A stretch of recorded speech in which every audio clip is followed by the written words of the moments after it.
الرحيم الحمد لله رب العالمين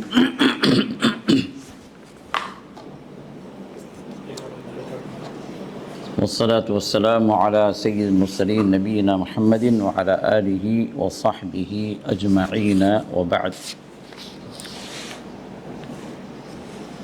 حاضرین محترم، معزز سامعین، معزز مشاہدین،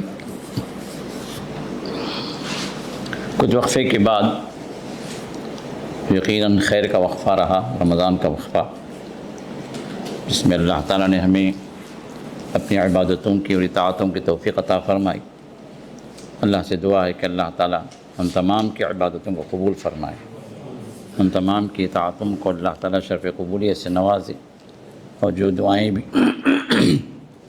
دعائیں بھی ہماری ہوئی ہیں اور ہو رہی ہیں اور جو بھی آئندہ ہوں گی، اللہ تعالیٰ سے التجا ہے کہ اللہ تعالیٰ تمام دعاؤں کو قبول فرمائے، آمین یا رب العالمین۔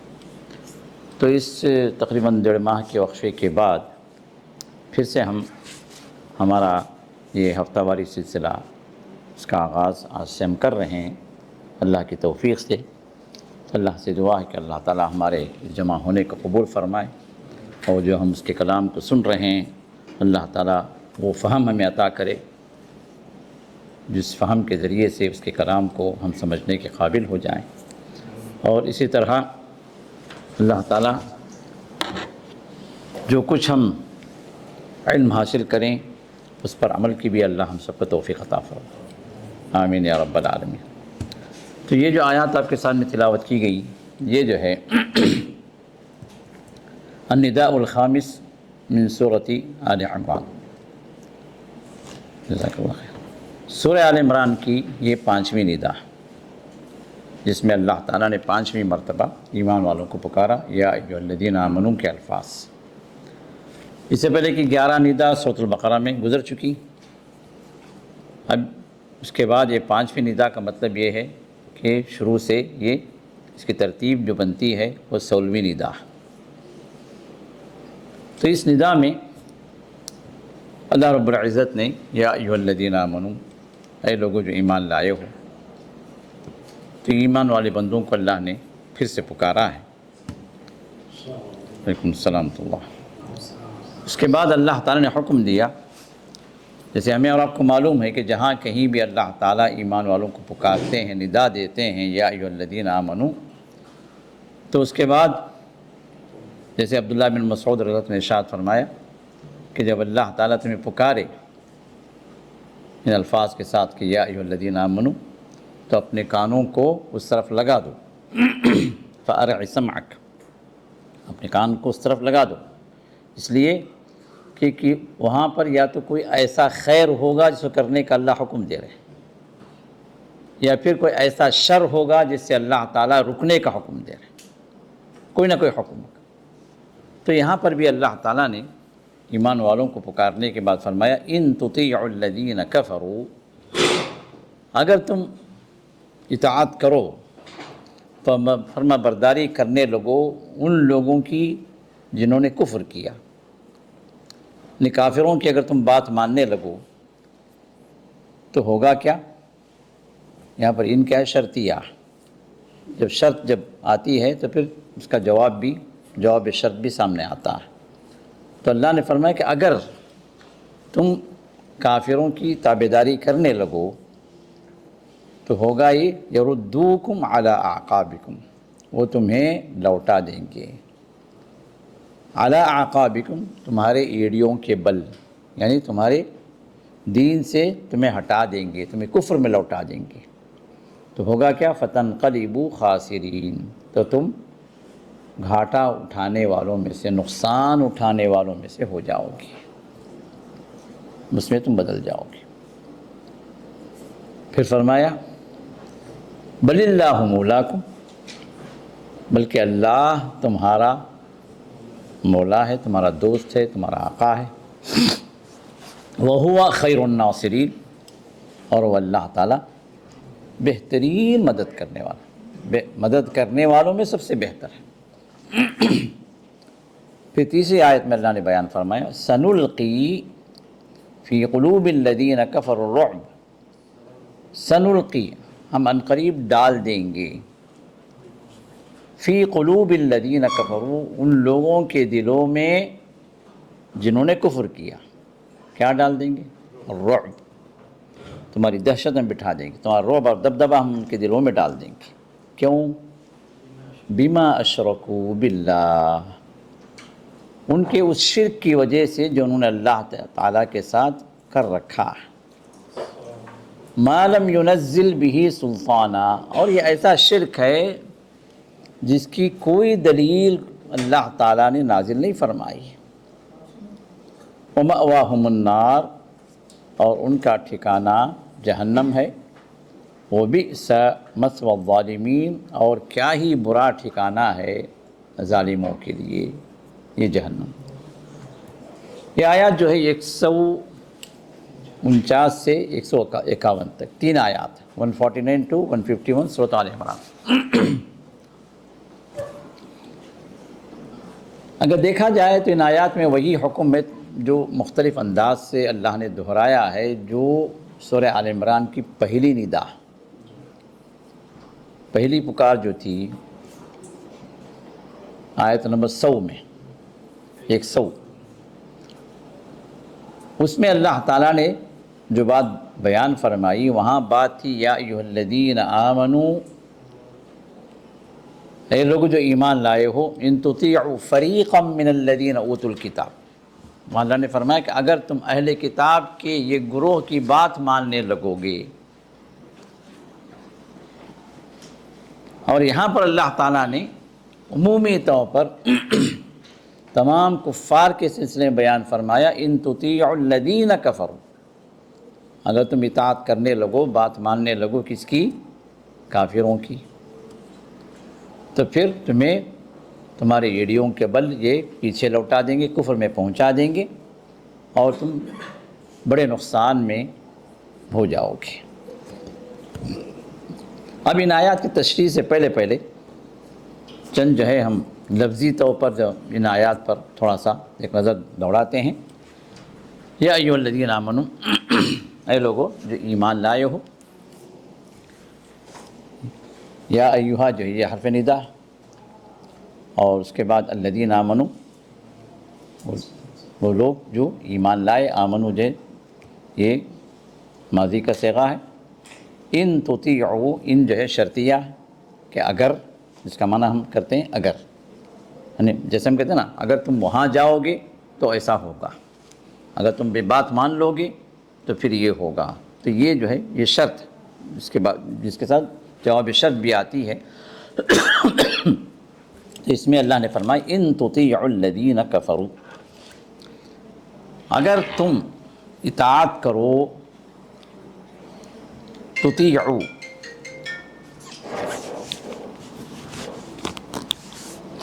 تطیعوا، اطاع یطیع سے، تطیعوا جمع کا صیغہ ہے، طوع کہتے ہیں، طوع اپنے آپ کو تابعدار بنا دینا،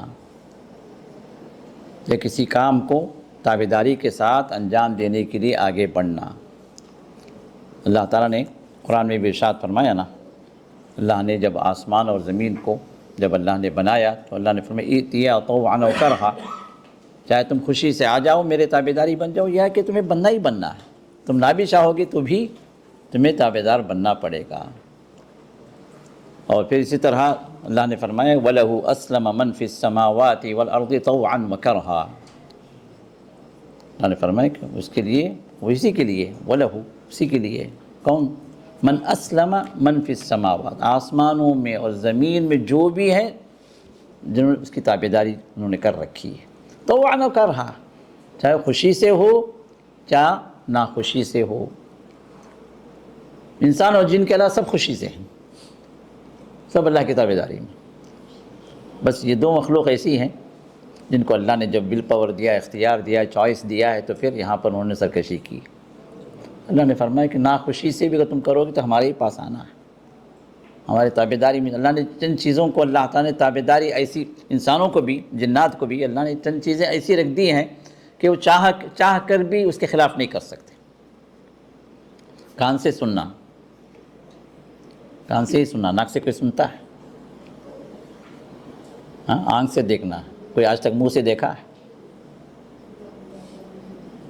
پیر سے چلنا، کوئی پیٹ کے بل چلتا ہے؟ سر کے بل چلتا ہے؟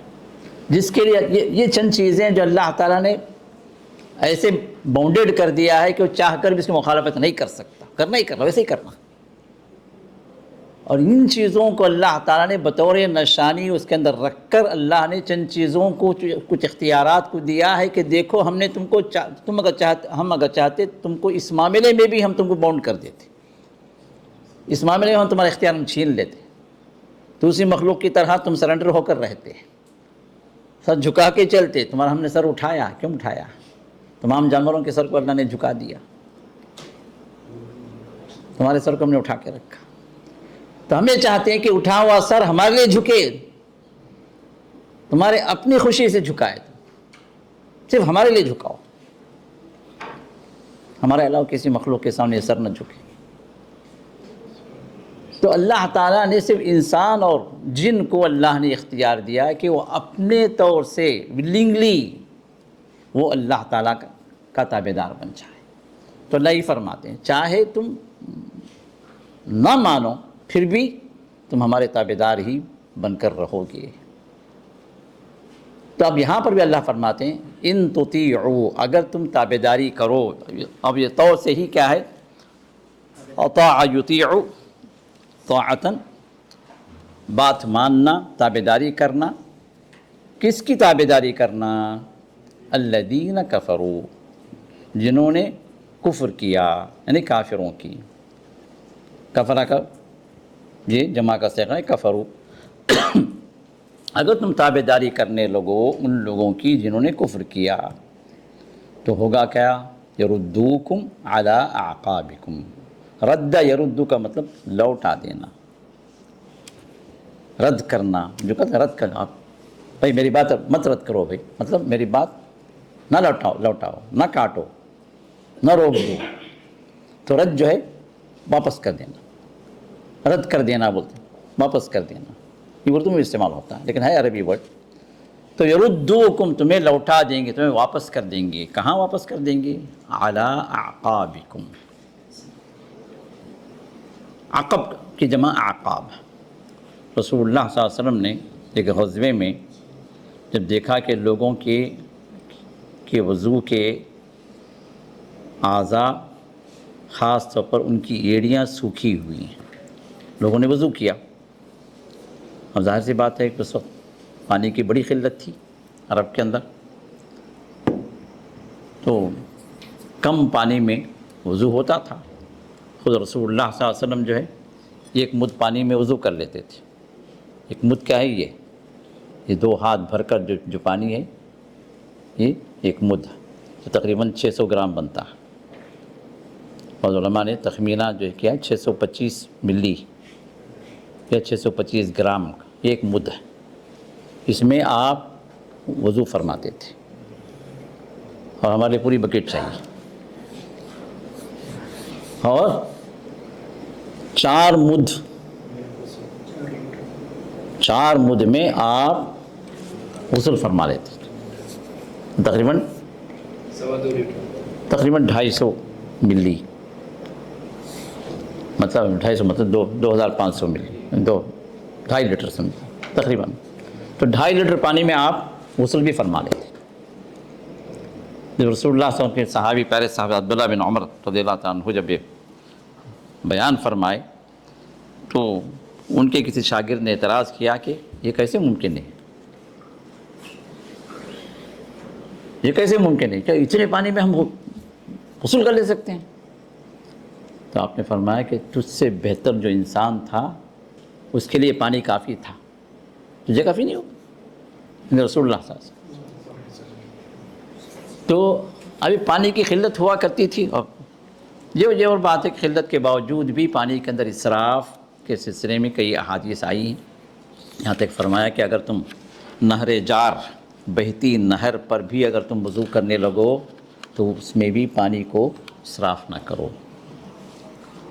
تو پانی بہتی نہر ہے، کیا فرق پڑتا ہے؟ نہیں، اس پانی کو فرق نہیں پڑے گا، لیکن آپ کے استعمال پر فرق آپ کو لگے گا۔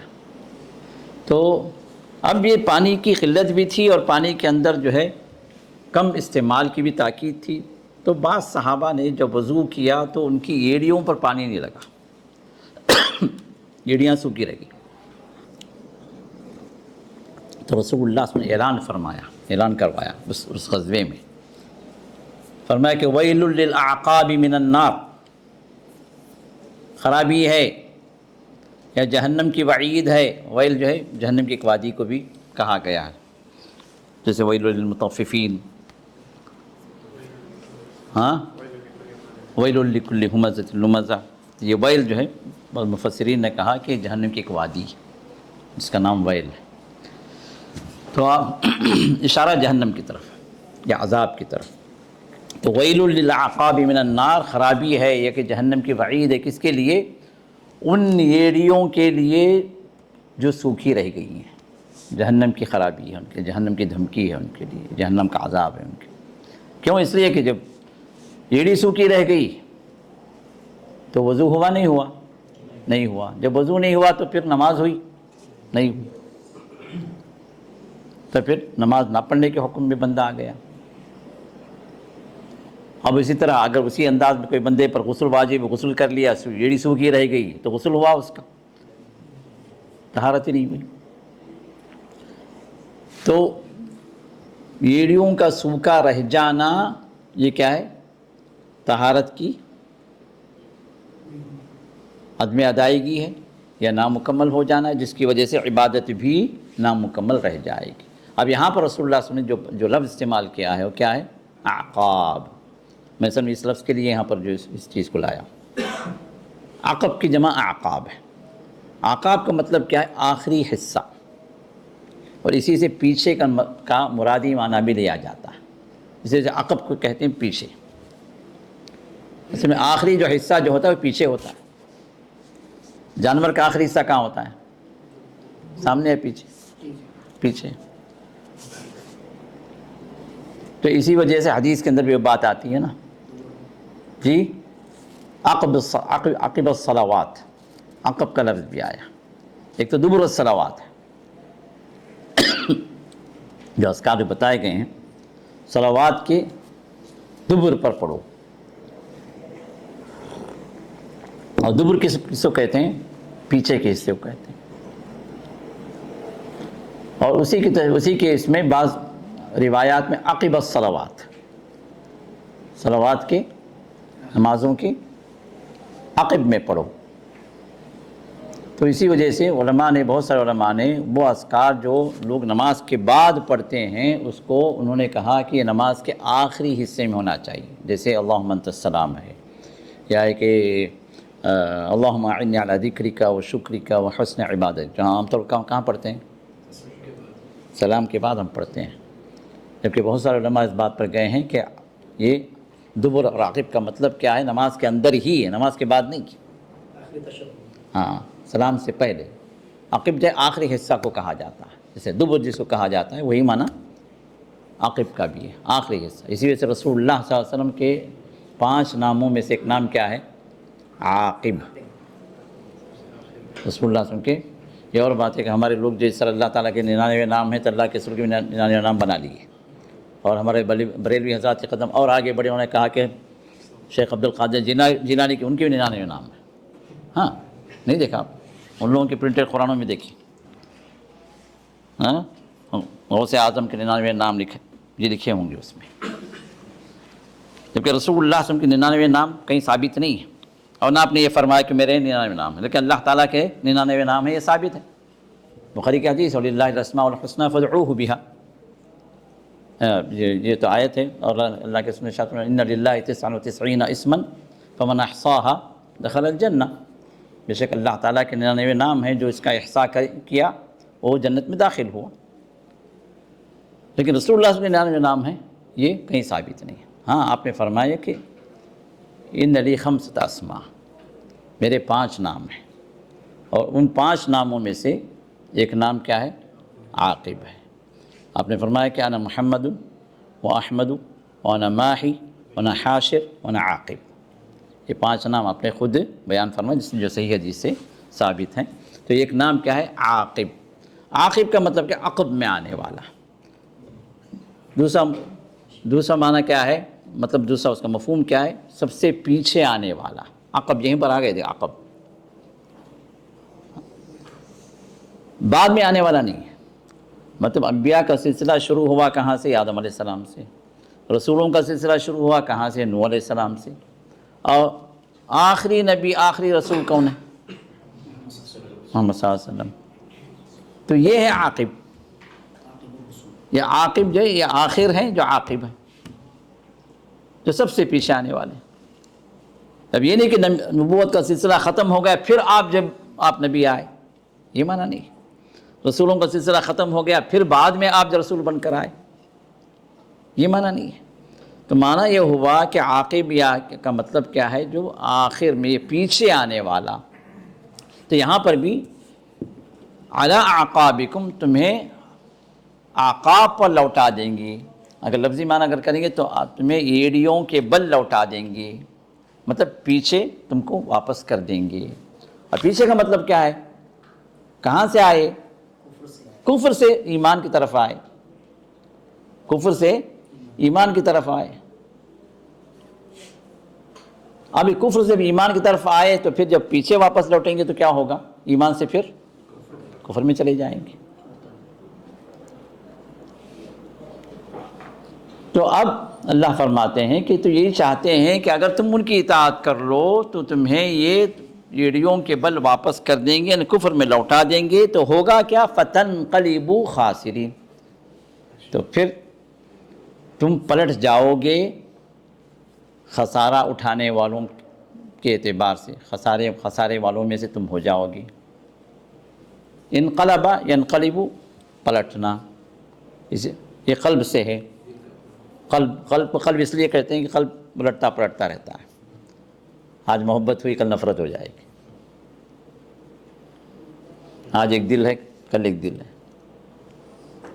یہ تو اللہ نے بھی اس کو ساکن نہیں رکھا۔ یہ دل کیا ہے؟ یہ حرکت کے ساتھ ساتھ کچھ الٹ پلٹ ہوتی رہتی دل کے ساتھ، تو اسی لیے قلب کو قلب کہا کہ اس کی جمع قلوب ہے۔ تو یہاں پر بھی اللہ نے رسول اللہ صلی اللہ علیہ وسلم اسی وجہ سے جو ہے اپنے دعاؤں میں ایک دعا کیا کرتے تھے؟ یا مقلب القلوب ثبت قلبی علی دینک، اے دلوں کو پلٹنے والے، پھیرنے والے، ثبت قلبی، میرے دل کو تو جما دے، مضبوط کر دے۔ ثبت قلبی کہاں؟ علی دینک، تیرے دین پر جما دے۔ تو انقلبہ کا مطلب یہ ہے کہ پلٹ جانا۔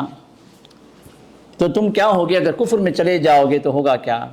فَتَنْقَلِبُوا خَاسِرِينَ، اب جو ایمان لا کر تم کامیاب ہو، اللہ تعالیٰ کے قریب ہو، دین اسلام کی روشنی سے منور ہو، راہ ہدایت پر ہو، جنت کے راستے پر چلے جا رہے ہو، اب واپس کفر میں پہنچ جاؤ گے تو ہوگا کیا؟ نقصان اٹھانے والا، ایسا نقصان جو سب سے عظیم ترین نقصان، خسر الدنیا والآخرہ، یہ خسر الدنیا والآخرہ، تو دنیا بھی نقصان میں جائے گی اور تمہاری آخرت تو وہ تو جائے گی ہی۔ اب اس کے بعد فرمایا بل اللہ مولاکم، بلکہ بل جو کہتے ہیں، جب ہم بلکہ جب کہتے ہیں اس کا مطلب پہلے کی کسی بات کے خلاف ہم بات کرنا چاہ رہے ہیں۔ پہلے کوئی چیز ہے جو اس کا رد کرتے ہوئے ہم جو ہے ایک دوسری چیز ہم پیش کرنا چاہتے ہیں۔ اب یہاں پر اللہ تعالیٰ فرماتے ہیں بل اللہ مولاکم، بلکہ اللہ تمہارا مولا ہے۔ یہ اصل میں اس بات کا جواب تھا۔ ہمیں اور آپ کو معلوم ہے کہ یہ آیات جو شروع سے ہم چل رہے ہیں یہ کس ضمن میں چل رہی ہیں؟ ایک تو یہودیوں پر رد ہے، اور دوسرا کہ غزوہ احد کے حالات کو بھی اللہ تعالیٰ نے اس ضمن میں پیش کر دیا اس صورت کے اندر۔ غزوہ احد میں ہوا کیا؟ جنگ بدر کی طرح مسلمان فتح یاب ہوئے؟ نہیں، بلکہ جنگ بدر میں جو 70 کافر مارے گئے اور یہاں 70 مسلمان شہید ہوئے۔ جنگ احد کے اندر اللہ تعالیٰ نے پہلے کامیابی عطا کی، لیکن مسلمانوں کی اپنے رسول کی نافرمانی کی وجہ سے اللہ تعالیٰ نے یہ تھوڑا سا مزہ چکھایا کہ فتح کو اللہ نے وقتی شکست میں بدل دیا۔ اور وہ کیا تھا کہ 50 تیر اندازوں کو اللہ کے رسول صلی اللہ علیہ وسلم نے جبل الرومات پر آپ نے ٹھہرایا۔ عبداللہ بن جبیر کی سرکردگی میں یہ 50 کی ٹولی تھی تیر اندازوں کی، ان کو وہاں پر آپ نے ٹھہرایا اور کہا کہ جنگ ہماری یہاں پر اس ٹیلے کے نیچے ہوگی اور تم اوپر رہو گی، حالات پر نظر رکھو گی اور یہاں سے ہٹو گی نہیں جب تک میرا حکم نہ ہو، چاہے ہم کچھ بھی ہو جائیں، ہم کچھ بھی ہو جائیں، تم کو یہاں سے نہیں ہٹنا۔ بڑی سختی سے آپ نے تاکید فرمائی۔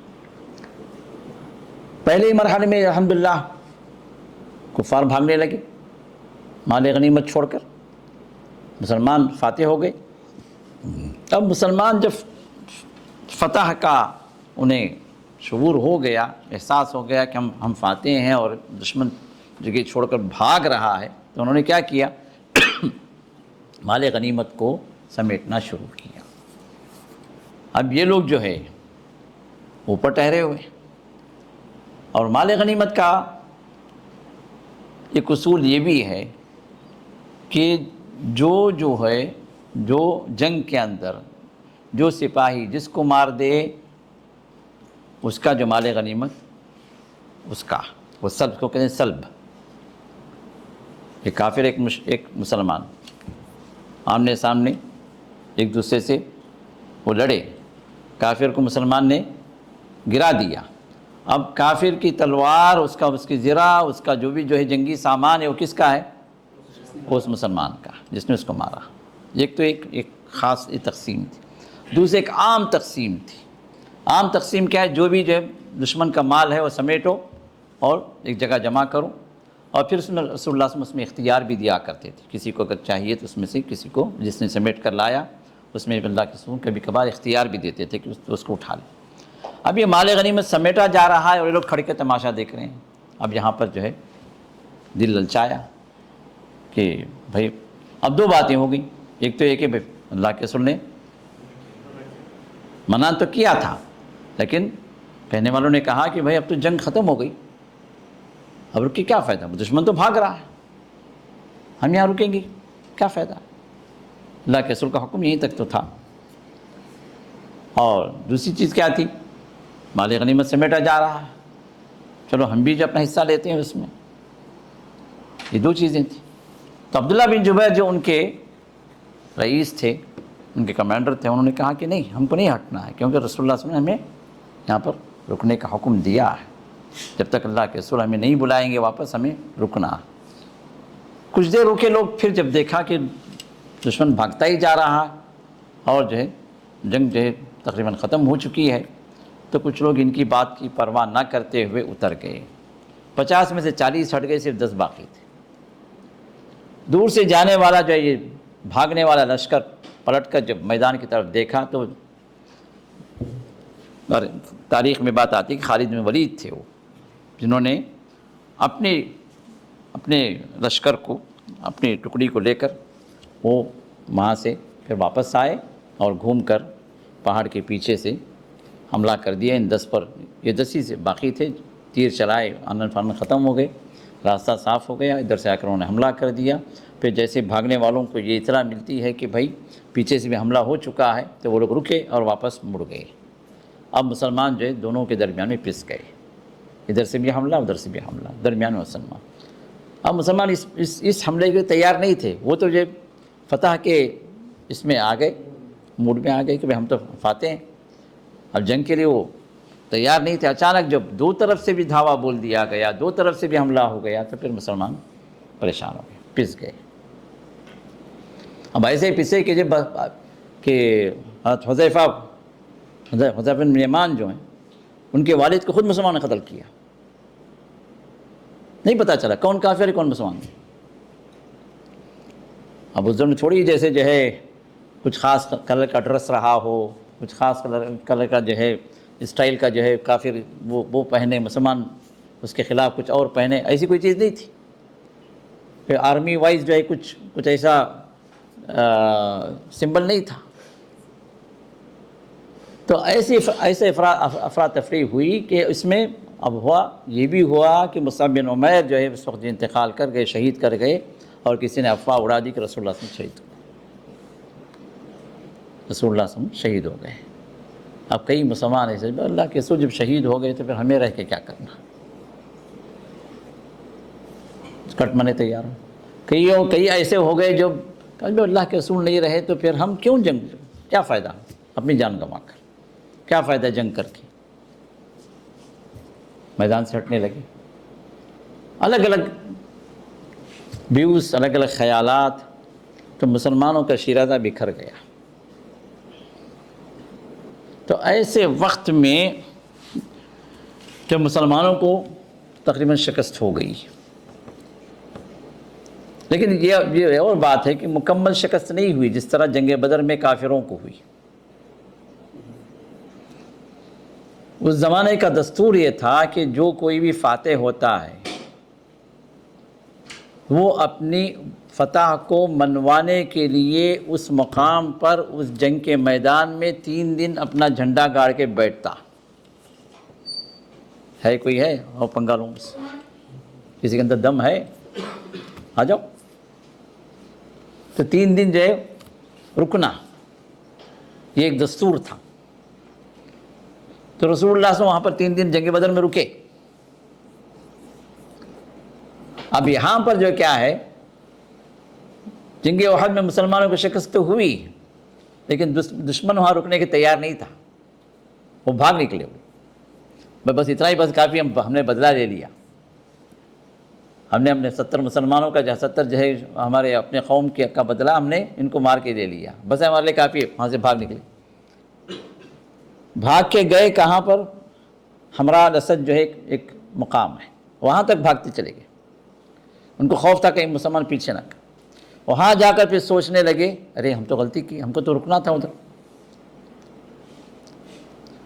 تو ابو سفیان جو پھر وہاں پر اپنے جو بکھرے ہوئے ساتھیوں کو پھر جمع کرنے لگے، پھر فوج کی شکل پھر وہاں پر بن گئی۔ پھر ان کا ارادہ یہ ہوا کہ واپس آئیں، پھر چڑھائی کریں مسلمانوں پر۔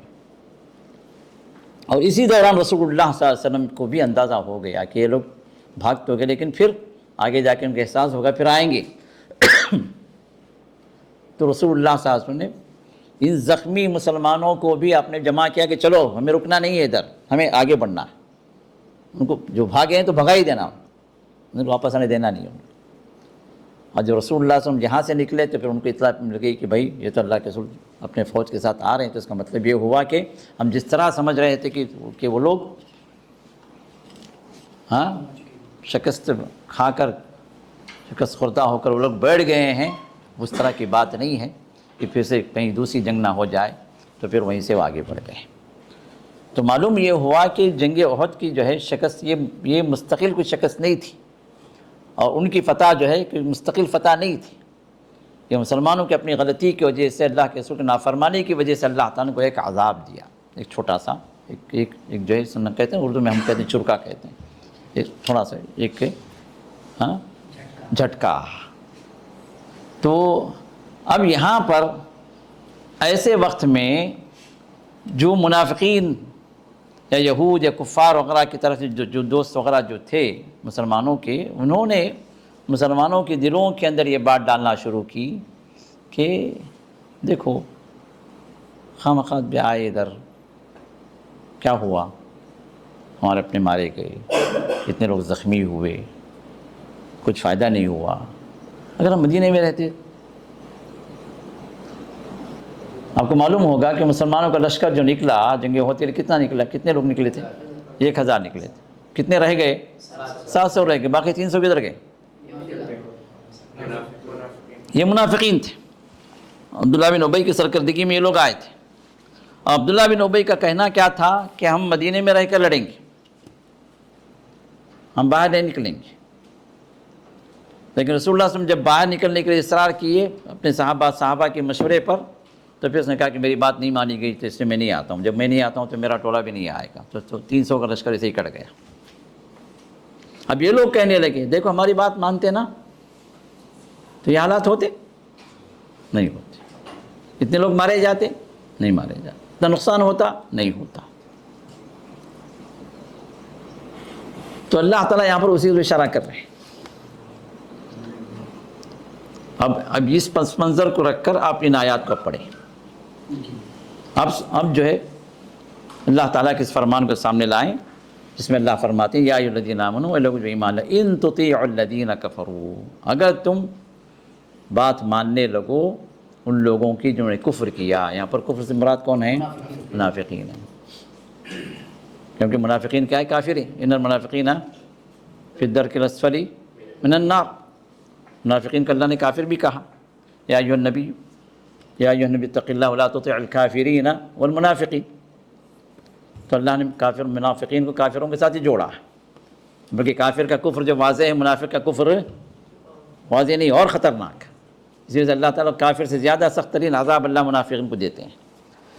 تو اب یہاں پر ان منافقین کا جو دعویٰ تھا یا کہ جو کچھ جو ہے انہوں نے مسلمانوں کو اب یہاں پر تانے دینے شروع کیے، تو اللہ فرماتے ہیں اگر تم ان کی بات ماننے لگو تو یہ لوگ تو ہیں ہی کفر کے اندر، تم کو بھی کفر میں لوٹا دیں گے، یردوکم علی اعقابکم، پھر ہوگا کیا؟ فتنقلبوا خاسرین، تم نقصان اٹھانے والوں میں سے ہو جاؤ گے۔ بل اللہ مولاکم، یہاں جو ہے اللہ فرماتے ہیں یہ جو کہہ رہے ہیں نا کہ اللہ نے تمہارا ساتھ چھوڑ دیا، اگر اللہ ساتھ دیتے تو جو ہے تم جو ہے جنگ بدر میں اس طرح فاتح ہوئے، یہاں بھی فاتح ہوتے، کیونکہ ایک وقت یہاں پر ایک ایسا آیا کہ رسول اللہ صلی اللہ علیہ وسلم کے دندان مبارک شہید ہوئے، آپ زخمی ہو گئے، آپ کی جو جنگی جو ٹوپی تھی جس کو ہم خوت کہتے ہیں، یہ جو ہے یہ آپ چبھ گئی تھی،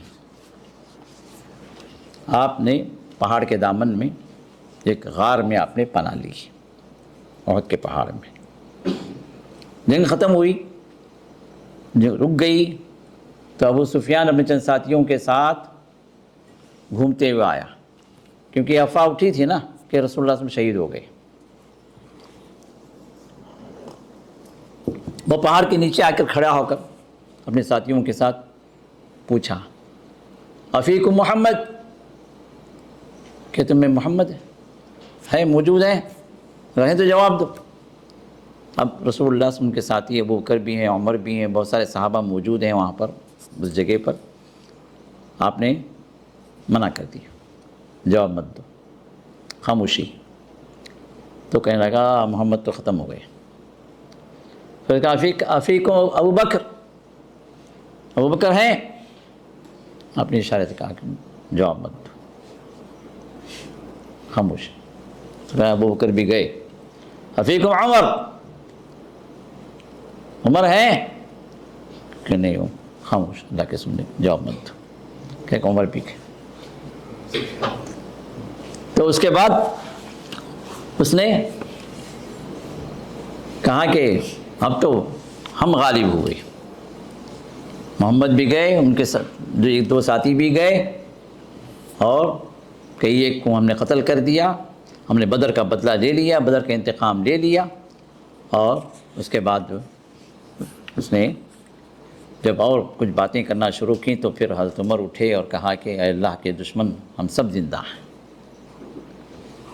اور ہاں مسئلہ کہ اس دن کے بدلے یہ دن تو جو ہے یہ اللہ کا فیصلہ تھا۔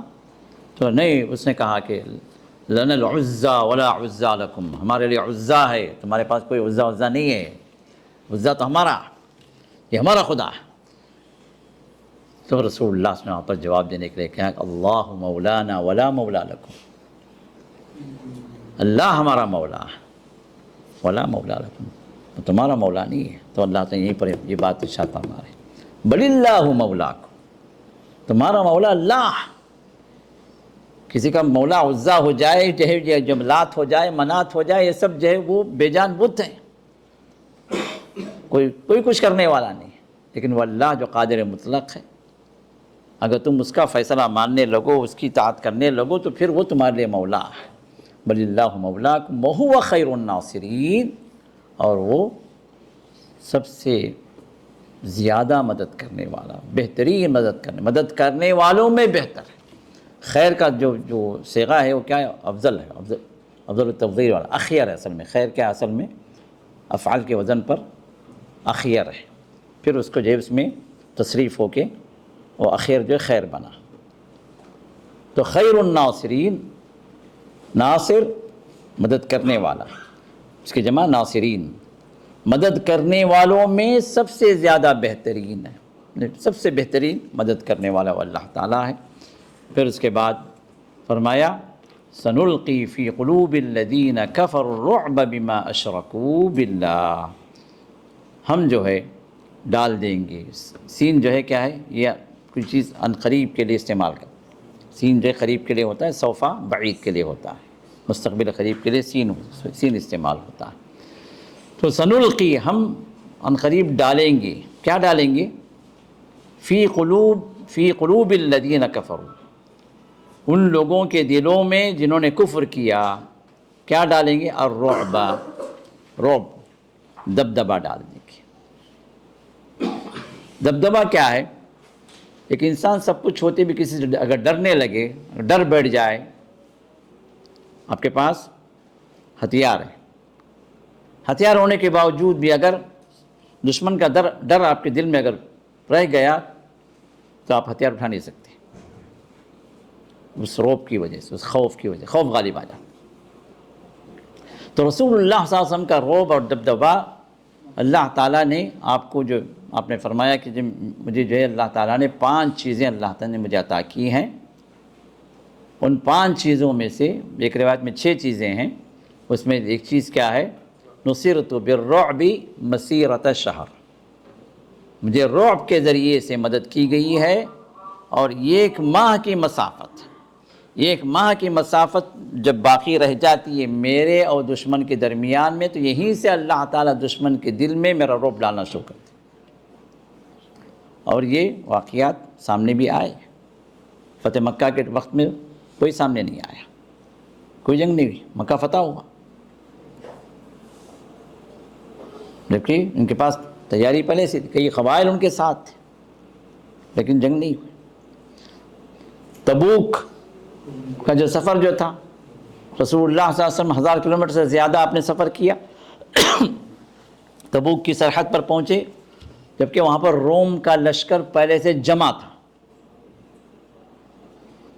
اور جمع ہونے کا مقصد یہی تھا کہ وہ لوگ مدینے کی طرف پیش قدمی، مدینے کو کی اینٹ سے اینٹ بجانے کا پروگرام تھا ان کا۔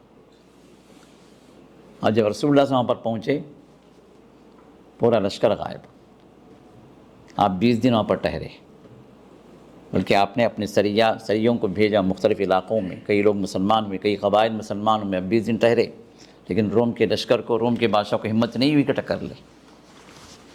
تو یہ مختلف غزوات کے واقعات ہمیں بتلاتے ہیں کہ واقعتاً اللہ تعالیٰ کی یہ مدد رہی رسول اللہ کے ساتھ میں، کہ آپ کا رعب دشمن کے دلوں میں اللہ ڈالتے تھے۔ اور جو رسول کا امتی ہے حقیقت میں، علماء فرماتے ہیں کہ اس کا رعب بھی اللہ تعالیٰ کافروں کے دلوں میں ڈالتے ہیں، یہ صرف اللہ کے ذکر خاص نہیں ہے۔ ایک تو آپ کے ساتھ جو خصائص ہیں اس میں سے ایک آپ کی خاص خصوصیت ہے، لیکن آپ کا جتنا ایمان ہے، آپ کے ساتھ جتنی محبت ہے، آپ کی سنتوں کو جتنا چاہنے والا، اس پر عمل کرنے والا، اس کے اعتبار سے بھی اللہ تعالیٰ اس رعب کا حصہ اس کے مقدر میں رکھتے ہیں۔ یہ اعزاز ہے، ایک مومن کی کرامت ہے، ایک متبع سنت کے لیے ایک شرف ہے کہ اس کے ساتھ بھی اگر کافر کو ٹکراتا ہے تو ایک حصہ اس رعب کا کافر کے دل میں بھی اللہ تعالیٰ ڈالتے ہیں۔ اور صحابہ کے ان کے جنگوں سے، ان کے حالات سے اس چیز کا ہمیں پتہ چلتا ہے۔ جنگ موتا میں مسلمان کتنے تھے؟ 3000، کافر کا لشکر 2 لاکھ۔ کیا بات ہے؟ کوئی سوچ سکتا ہے انسان؟ 3 کہاں 2 لاکھ کہاں؟ کیا نسبت ہے اس میں؟ اس کے باوجود مسلمان فاتح بن کر آئے، دشمن جو ہے جگہ چھوڑ کر بھاگا۔ تو یہ خود بھی جو ہے کیا ہے، یہ اللہ کی مدد ہے جس کا اللہ پر وعدہ فرماتے ہیں سنلقی فی قلوب الذین کفروا الرعب، ہم ڈال دیں گے ان لوگوں کے دلوں میں جنہوں نے کفر کیا ہے، کیا ڈالیں گے؟ الرعب، رعب، دبدبہ، خوف۔ کیوں؟ وجہ کیا ہے؟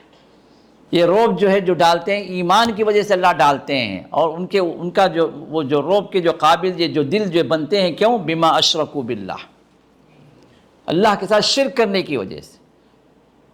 اس بات کو یاد رکھیے کہ ایمان والا ہمیشہ اللہ پر توکل کرنے والا، ایمان والا صرف ڈرتا ہے اللہ سے، اللہ کے مخلوق سے نہیں ڈرتا۔ خوف نام کی کوئی چیز اس کی زندگی میں نہیں ہوتی اللہ کے سوا،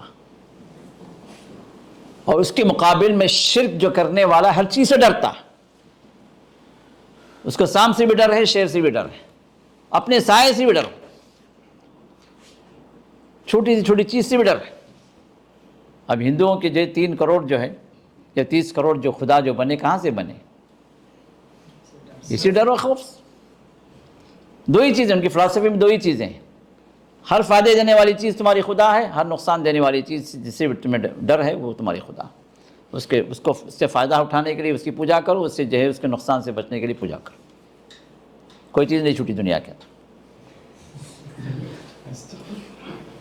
تو شرک جہاں پر شرک کی عقیدہ آتا ہے وہاں پر خوف طاری ہو جاتا ہے۔ اس خوف سے بچنے کے لیے جو ہے وہ ان بے جان چیزوں کی طرف آگے بڑھتا ہے، اس امید پر کہ جو ہے وہ ڈوبتے کو تنکے کا سہارا جو بولتے ہیں نا، تو کم سے کم ہمیں یہ سہارا مل جائے، ہم جو اس نقصان سے بچ جائیں۔ اسی وجہ اللہ تعالیٰ نے فرمایا کہ ان اوہن البیوتی لبیت العنکبوت، اللہ تعالیٰ نے شرک کرنے والوں کی مثال، شرک کی مثال اللہ تعالیٰ نے مکڑی کے جالے سے اللہ تعالیٰ نے تشبیہ دی۔ اور مکڑی کا جالا کیا ہے؟ ان اوہن البیوت لبیت العنکبوت، سب سے زیادہ کمزور ترین جو گھر ہے وہ مکڑی کا گھر ہے۔ اور مکڑی کیا سمجھتی ہے؟ اس جالے کو بن کر کیا سمجھتی ہے اپنے آپ کو؟